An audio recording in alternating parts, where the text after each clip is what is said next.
Religion is a controversial thing in America.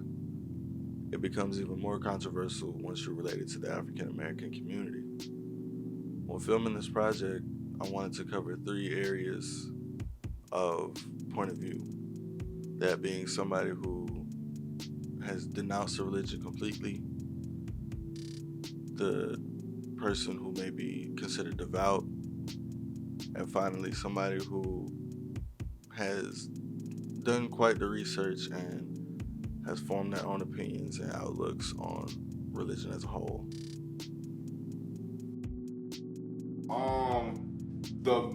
The biggest reason was it didn't make sense. Like none of it really made sense to me. It was like I asked questions first before I even decided that's what I'm gonna give it up. That's what I'm gonna do.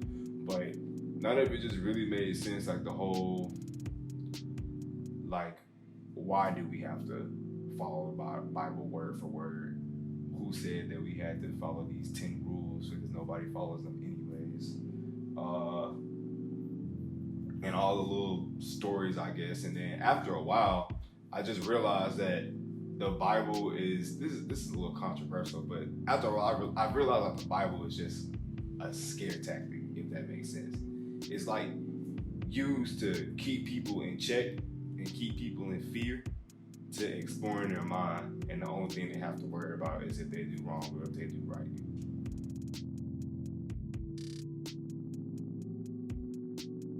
In a greater sense, yes, because I guess it kind of helped when we got basically taken over to the United States as slaves. It kind of helped us form our own identity of what we think it means, because everybody has their own different thing or own different religion and their own different meaning of Christianity, in example, basically.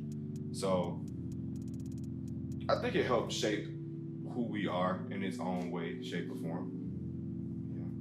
Yeah. If you decide to explore on your own path, make sure you know what you're asking. Definitely do it for yourself and don't do it for anybody else. And take your time with it, because you're talking about a legit spiritual journey. Like, you're opening up your mind to a whole bunch of different things. So, maybe Christianity might not be for you. Maybe you want to do Islam. Maybe not Islam might be for you. Maybe you want to be Buddhist. You never know. So you just open up your mind to a whole bunch of opportunities. So make sure that you understand, one, what you've already practiced, and two, understand everybody else's perspective on religion. That interview with Johnny was very eye-opening. And for somebody who is an atheist to still speak on respecting other religions is very inspiring, to say the least. This next person that I had the luxury of interviewing allowed me to have the point of view of somebody who is outside the African American community. And although they are not African American, I still feel like their viewpoint is imperative when analyzing these questions. It's an ongoing conversation with God, a constant ongoing conversation with Him, where you're sort of caught up with God, and that to know that could happen on earth amazed me and caused me to learn more about Carmelite spirituality, which made me a better Catholic.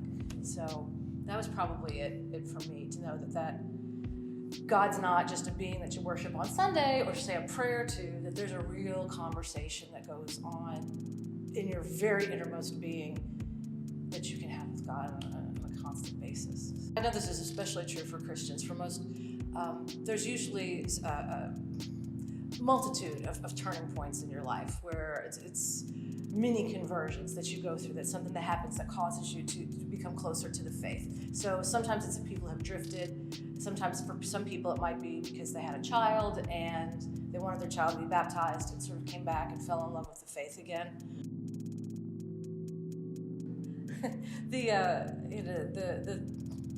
The church will be perfect in eternity. It's the church insofar as the spotless bride of Christ is the spotless bride of Christ.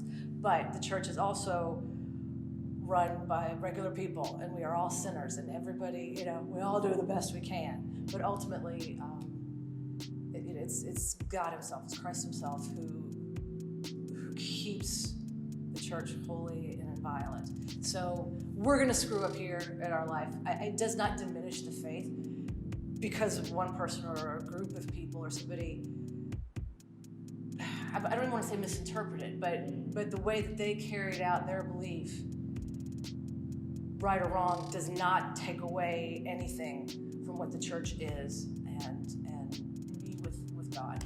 So that's the root of most conversions, is wanting to share this passionate love story with everybody and with every soul.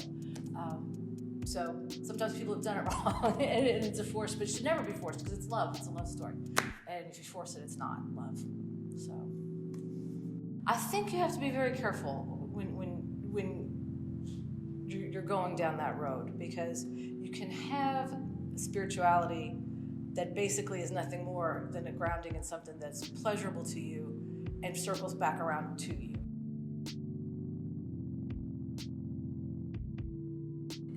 I think that's where you have to be careful, because I think some spirituality, or what people would call spirituality, is really sort of a shallow narcissism, and it's about themselves.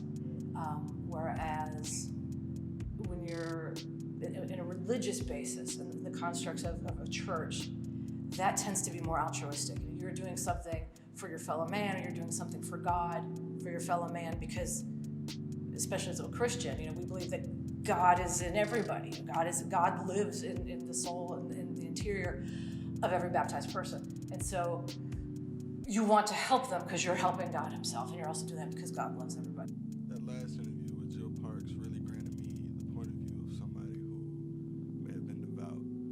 And just as surprising as Johnny was about his views on religion, her points about spirituality as a whole was also surprising and very eye-opening.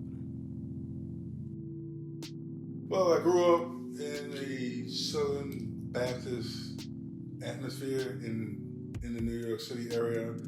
My mother is from North Carolina, so we had to, go to church regularly on Sundays. Try to get out of it, but it didn't always work out that way for me. We spend, good 2 hours in church, more or less. Sometimes we would go back for the dinners. That's back in the day, though. We're talking late 70s, early 80s. They used to have whole dinners and stuff. Now they do barbecues and picnics. But for the most part, Southern Baptist, I believe in God. I don't believe in the image of Jesus, but I do believe in Jesus.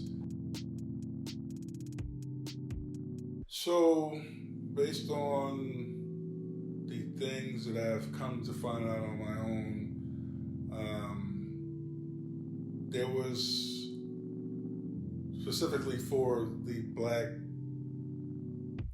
race in Africa, they had, it was pretty much similar to Indian heritage here in the United States.